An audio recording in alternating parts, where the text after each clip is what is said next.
Spinoza 1663, une formule secrète de prospérité. Imaginez-le, un vieux manuscrit de 1663, niché pendant des siècles dans une bibliothèque d'Amsterdam.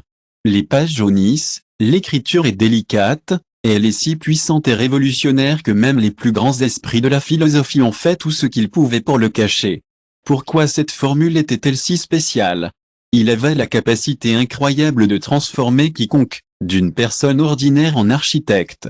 Je parle de votre propre réalité, le manuscrit caché de Baruch Spinoza, l'un des philosophes les plus brillants et plus redoutés dans l'histoire. Et si je vous disais qu'aujourd'hui, en ce moment même, vous avez accès à ces connaissances qui ont été délibérément cachées à des gens comme vous depuis plus de 300 ans?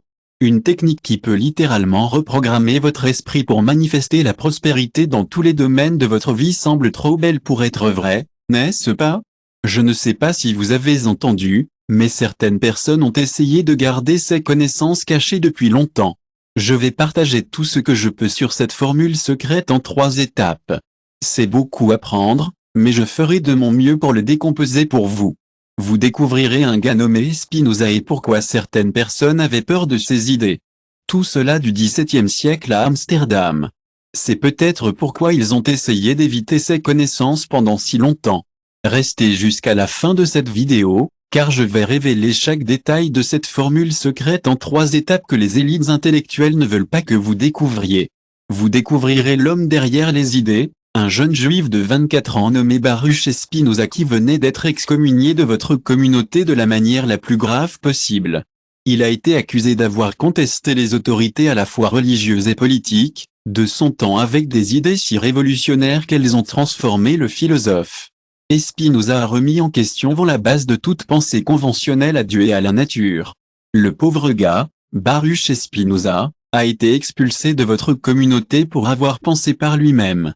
C'était un philosophe qui avait des idées assez révolutionnaires sur Dieu, la nature et la puissance de l'esprit humain. Mais de quoi ces écrits ont-ils si peur des autorités? Pourquoi ont-ils appelé cet homme paisible et simple un hérétique et interdire ses livres? La réponse est assez simple. Spinoza a compris quelque chose sur la nature de la réalité qui avait le potentiel de donner aux gens un pouvoir commun qui, jusque-là, j'avais le seul. Il avait l'idée que Dieu et la nature étaient une chose, et il l'a appelé Deus Natura. Cela signifiait que chacun de nous est une expression de l'univers lui-même, avec un accès direct au pouvoir de création que beaucoup appellent divin. Vous pouvez voir pourquoi les autorités s'inquiétaient de cette idée. Si vous pensez que vous faites partie d'une force créative universelle, si vous comprenez. C'était une personne très spéciale et il avait des idées très spéciales. Il pensait que Dieu et la nature étaient une seule et même chose, et il l'a appelé ce Deus Natura. Il croyait que chacun de nous faisait partie de l'univers et a un accès direct à son pouvoir créatif. C'est une idée dangereuse, et il est facile de voir pourquoi. Si vous pensez que vous pouvez accéder directement à ce pouvoir, vous n'avez peut-être pas besoin d'intermédiaires ou d'institutions qui contrôlent l'accès aux connaissances et à la prospérité. Les autorités de l'époque ont compris la menace, et ils ont fait ce qu'ils font toujours avec des idées, ils ont essayé de le supprimer. Spinoza a été contraint de publier ses principales œuvres de manière anonyme ou après sa mort. Ses livres étaient. Vous savez, il est intéressant de savoir comment il a dû publier ses principaux œuvres de manière anonyme ou après sa mort. C'est presque comme si sa réputation s'approchait des gens qui connaissaient les connaissances réelles qu'il partageait. Pendant des siècles, seuls quelques philosophes et penseurs ont eu accès à ses idées. Pour le public, il était considéré comme un philosophe complexe difficile. C'est presque comme s'il avait été présenté comme quelque chose de trop difficile à comprendre la personne moyenne. On pourrait dire que c'était le début de l'une des histoires intellectuelles les plus intrigantes. Sa réputation était si forte qu'elle a gardé ses idées cachées pendant des siècles. Seules quelques personnes spéciales connaissaient ses idées et le public pensait qu'il était trop compliqué à comprendre. Ce fut le début de quelque chose appelé conspiration du silence. Mais à quoi ressemblait exactement Spinoza? Qu'est-ce qui était dans ces manuscrits qui devaient être gardés secrètes? Pour comprendre cela, nous devons examiner l'histoire de la façon dont ces connaissances ont été découvertes. Le secret de 1663 c'était en 1663, et Spinoza commençait à devenir bien connu pour son philosophie. Il travaillait sur des trucs vraiment excitants cette année-là. Il a écrit un manuscrit que peu de gens connaissent. Il n'a pas été inclus dans ses œuvres officielles, et l'Académie ne l'a pas inclus non plus. Mais c'était comme un petit coffre d'idées au trésor. Il avait toutes ces théories, mais il avait également un moyen pratique de transformer la conscience humaine. Ce manuscrit a été caché pendant des siècles, mais il sort enfin dans le monde. La même année, il a écrit un manuscrit que peu de gens connaissent. Cela ne faisait pas partie de ses œuvres officielles et l'Académie ne l'a pas inclus. Mais c'était une distillation pratique de sa philosophie, avec des théories et une véritable méthode pour transformer la conscience humaine.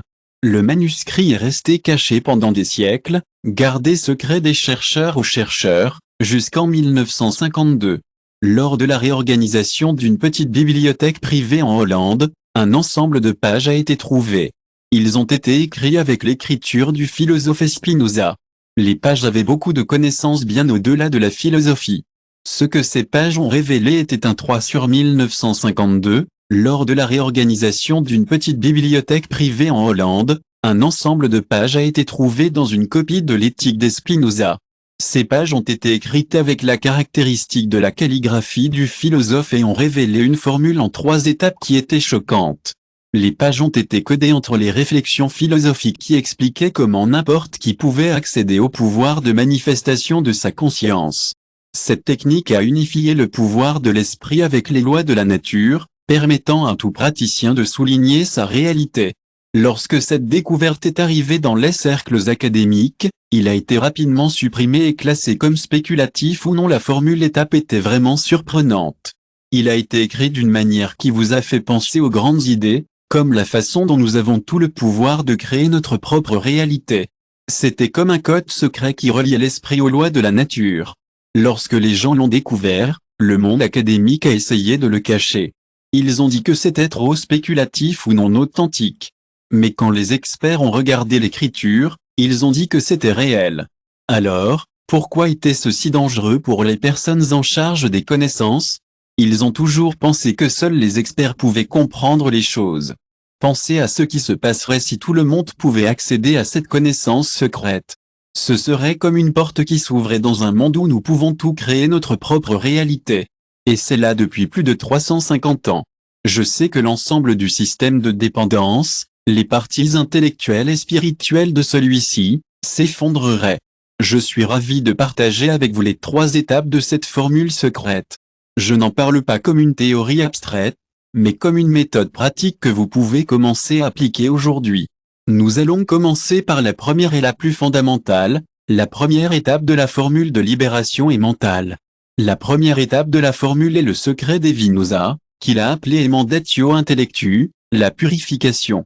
Dans le monde d'aujourd'hui, nous pouvons le considérer comme une sorte de libération mentale. C'est comme le fondement de tout ce que nous faisons, et c'est essentiel pour Spinoza.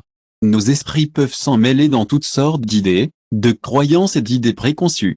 Parfois, ces idées peuvent ressembler à des nuages, bloquant la lumière du soleil de notre potentiel. Mais, même si le soleil brille toujours, nous ne pourrons peut-être pas le voir ou ressentir sa chaleur à cause de ces nuages. Nous avons tout le pouvoir de créer et d'accepter. La première étape consiste à identifier et à éliminer les idées qui ne nous servent pas. Spinoza nous offre une méthode pratique pour chaque croyance que nous avons sur nous-mêmes ou nos possibilités. Nous pouvons nous demander, cette croyance est-elle vraiment vraie, ou est-ce juste une habitude mentale que j'ai adoptée sans question? Essayez cet exercice, rapide. Pensez à quelque chose que vous pensez être impossible pour vous de gagner. L'argent peut certainement vous aider à trouver l'amour ou à réussir. Maintenant, demandez-vous, est-ce une vérité universelle, ou juste quelque chose que je crois être vrai? Si vous êtes honnête avec vous-même, vous verrez que bon nombre des limites auxquelles nous sommes confrontés sont en fait dans nos têtes. Ils ne sont pas placés dans la pierre. De là, c'est incroyable de penser. Imaginez votre esprit comme un vaste ciel, clair et sans un seul nuage de doute. Enfin, nous pouvons briller sans obstacle. C'est l'état que Spinoza a appelé liberté intellectuelle, un état où vous n'êtes plus un prisonnier de croyances imposées de l'extérieur. Ce processus de libération peut être un peu inconfortable au début, mais ça va. Nous allons face aux idées que nous tenons depuis longtemps, et certaines d'entre elles sont profondément enracinées dans notre identité. Mais, comme l'a dit Spinoza, L'inconfort fait partie de la liberté. Il a écrit à ce sujet dans un nouveau manuscrit récemment découvert. Des idées inadéquates sont enfin là, prêtes à vous reconnecter avec l'ensemble. Et c'est exactement ce qu'est la deuxième étape de la formule. Cela nous amène au niveau supérieur, au-delà du simple nettoyage mental, et nous relie à l'incroyable pouvoir de la manifestation. La deuxième étape de la formule consiste à se connecter avec l'ensemble après avoir nettoyé votre esprit des croyances qui vous retiennent. C'est ce que Spinoza a appelé union avec. Réfléchissons-le ensemble. Comment pouvons-nous comprendre le monde d'aujourd'hui? Le lien avec l'ensemble est révolutionnaire, et il a fallu des décennies à la physique quantique moderne pour rattraper son retard. Pour Spinoza, tout ce qui existe fait partie d'une seule substance qu'il a appelée ce Dieu ou cette nature. Mais vous pouvez comprendre comment l'univers, la conscience universelle ou n'importe quel terme vous sont logiques. L'important est que vous n'êtes pas complètement séparés. Vous êtes une expression individualisée de cela. Tu vas adorer ça. Cette étape Gundo vous aidera à exploiter votre pouvoir créatif. Il s'agit de reconnaître et de vivre cette connexion. Ce n'est pas seulement un concept ou une idée philosophique abstraite, mais une réalité que vous pouvez vivre. Spinoza suggérait un exercice que vous pourriez trouver vraiment utile. Il a dit de réserver un peu de temps chaque jour pour étendre votre conscience au-delà des limites de l'ego individuel. Dans la pratique, cela signifie créer des moments de contemplation profonde où vous dirigez votre attention sur cette interconnexion. Fermez les yeux et laissez-vous partir.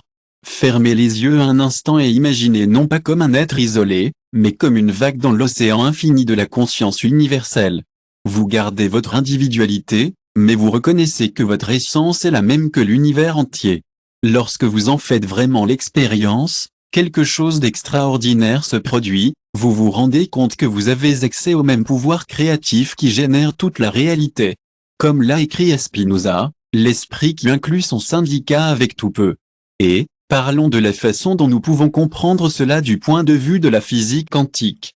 La science moderne nous a appris qu'au niveau subatomique, nos observations influencent réellement le comportement de la réalité. Votre conscience n'est pas seulement un observateur passif de l'univers, c'est une force puissante qui façonne activement le monde qui vous entoure. Maintenant, imaginons une situation où vous êtes impatient de créer une prospérité financière dans votre vie quotidienne.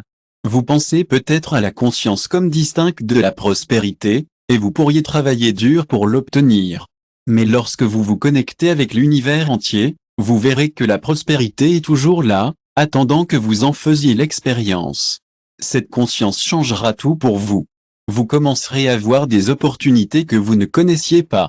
Vous vous sentirez plus confiant et moins limité. Fréquence de la prospérité, vous commencez à voir les opportunités qui étaient toujours là, mais vous ne pouviez tout simplement pas les voir auparavant. Ce processus de reconnexion avec la réalité modifie votre relation avec la réalité. Et c'est ici que nous entrons dans la troisième et la plus puissante étape de la formule, et Spinoza sécréta, la méthode pratique. Pour diriger cette connexion, la troisième étape de la formule, la méthode d'hypothèse, la troisième et la plus transformatrice. La formule secrète de l'Spinoza est vraiment quelque chose de spécial. Il l'a appelée découverte de potentia imagination et tout dans son nouveau manuscrit. En termes d'aujourd'hui, c'est comme la méthode d'hypothèse. C'est la plus pratique et la plus puissante des formules qui peuvent transformer la compréhension philosophique en résultat tangible. Le principe est révolutionnaire dans sa simplicité. Tout d'abord, vous devriez nettoyer votre esprit. Ensuite, reconnectez-vous avec vous-même. Après cela, vous devez assumer activement l'état de « Avez-vous déjà considéré que ce que vous voulez exprimer est déjà en vous? Ce n'est pas seulement un fantasme ou une visualisation, mais une réalité que vous pouvez vivre en ce moment. À quoi cela ressemble-t-il dans chaque partie de votre être? Dans son manuscrit Spinoza, il raconte comment nos esprits ont le pouvoir de créer notre propre réalité. C'est incroyable de voir comment nos esprits peuvent imaginer des choses qui ne sont pas encore réelles physiquement, mais qui existent comme des possibilités dans la substance universelle. Pour vraiment comprendre cela, faisons une connexion. Merci au merveilleux travail d'un autre grand enseignement R. Neville Goddard, nous avons ce principe incroyable du XXe siècle. Cela s'appelle la loi de l'ascension, et il a été redécouvert et élargi par Neville.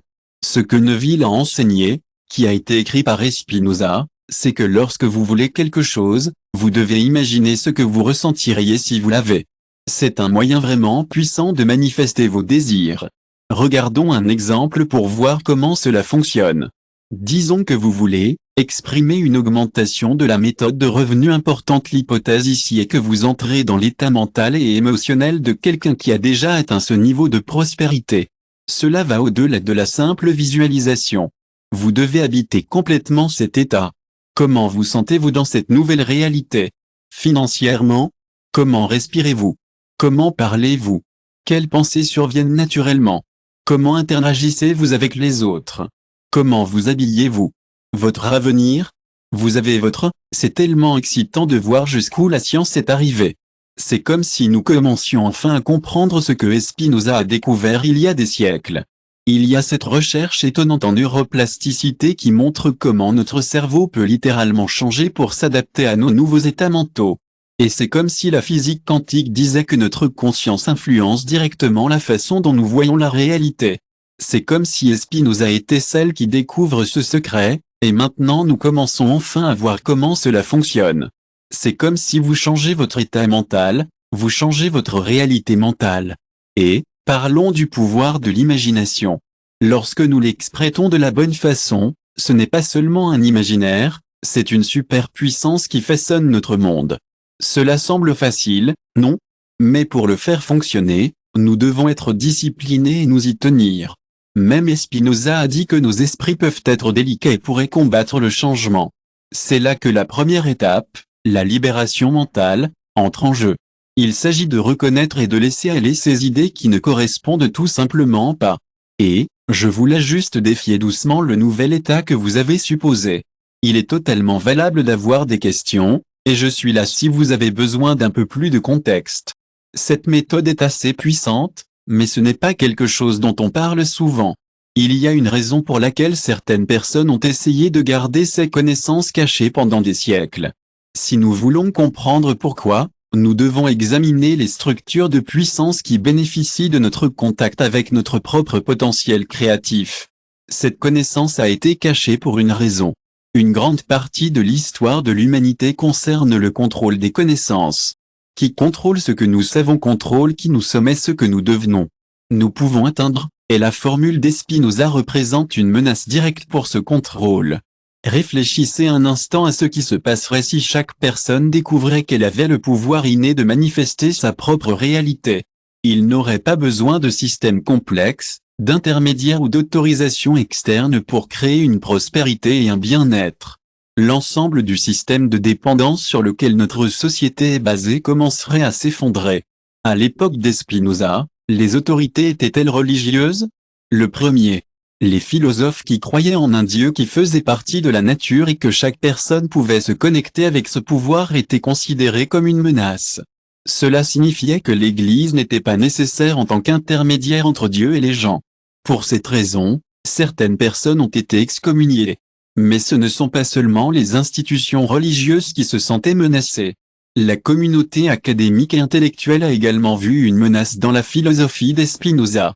C'était aussi simple que la tarte à comprendre, afin que n'importe qui puisse le mettre en pratique sans avoir à passer des années à étudier ou à obtenir des diplômes.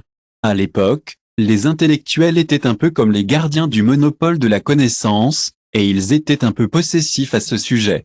Les intérêts en argent avaient également leur raison d'être un peu mal à l'aise à propos d'une méthode qui a permis aux gens de s'épanouir de l'intérieur.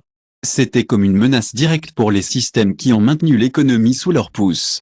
Les mains de quelques se réfèrent à la façon dont, pendant longtemps, la philosophie d'Spinoza a été enseignée d'une manière difficile à comprendre et non liée à la vraie vie. Les parties les plus puissantes de ces idées étaient cachées exprès, et la façon dont il les a enseignées était presque complètement effacée de l'histoire. Même maintenant, lorsque nous parlons de la façon dont l'esprit peut créer la réalité, certaines personnes le rient ou le rejettent, disant que ce n'est pas scientifique, mais plutôt magique. Je sais qu'il semble affirmer cela, mais la vérité est que la science moderne commence à peine à comprendre ce que Spinoza savait déjà. La physique nous a déjà montré que la réalité n'est pas objective, mais plutôt sensible à la conscience de l'observateur. La neuroscience confirme que nos états mentaux reconfigurent littéralement notre cerveau et notre biochimie. La psychologie positive documente comment nos attentes façonnent profondément nos vies.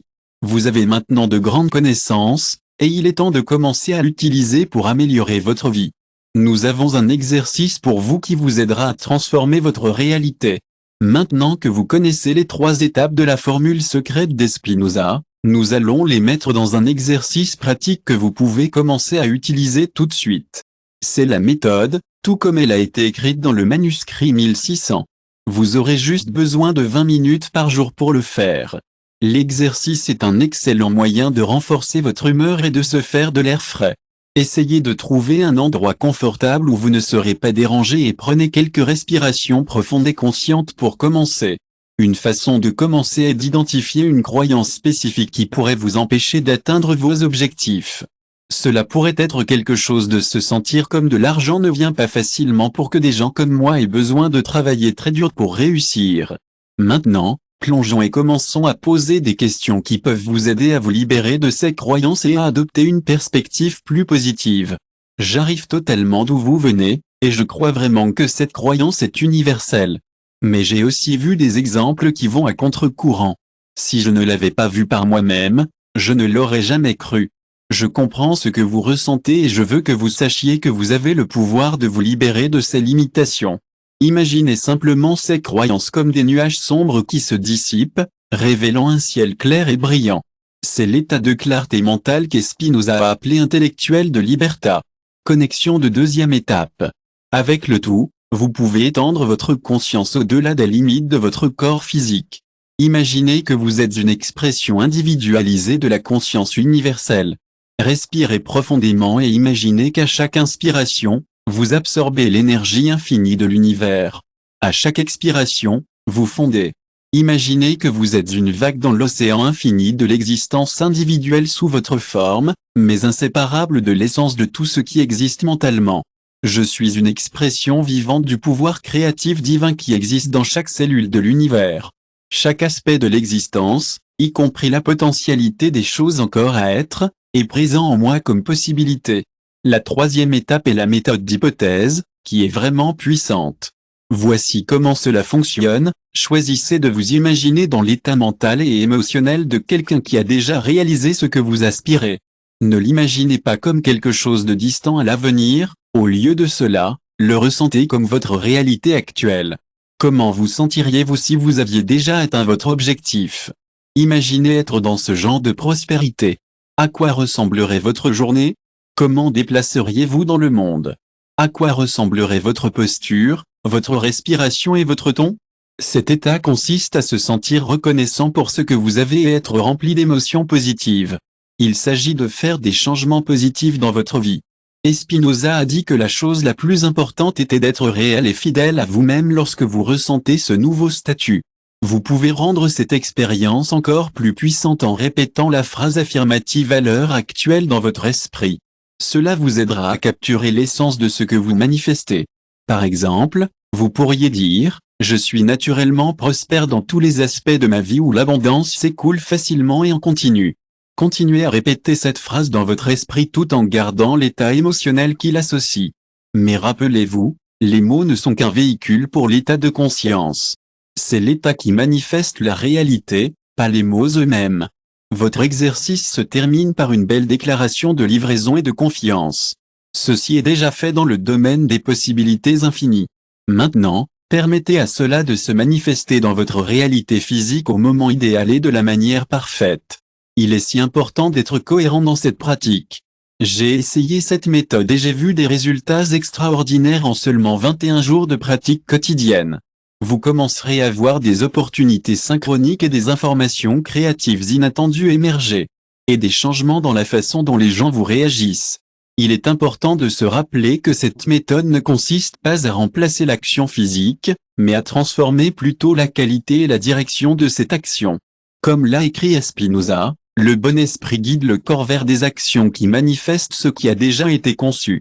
Cette connaissance est cachée depuis des siècles, mais maintenant, grâce à la formule secrète Espinoza, nous avons l'incroyable opportunité de nous connecter mentalement avec l'ensemble et la méthode de l'hypothèse est un chemin qui a été prouvé pour transformer votre réalité de l'intérieur. Le pouvoir de manifester la prospérité, L'abondance et la réalisation a toujours été en vous, attendant d'être réveillé. Imaginez à quoi ressemblerait votre vie dans 30 jours si vous appliquiez quotidiennement cette méthode ancestrale. Quelle réalité créeriez-vous pour vous-même?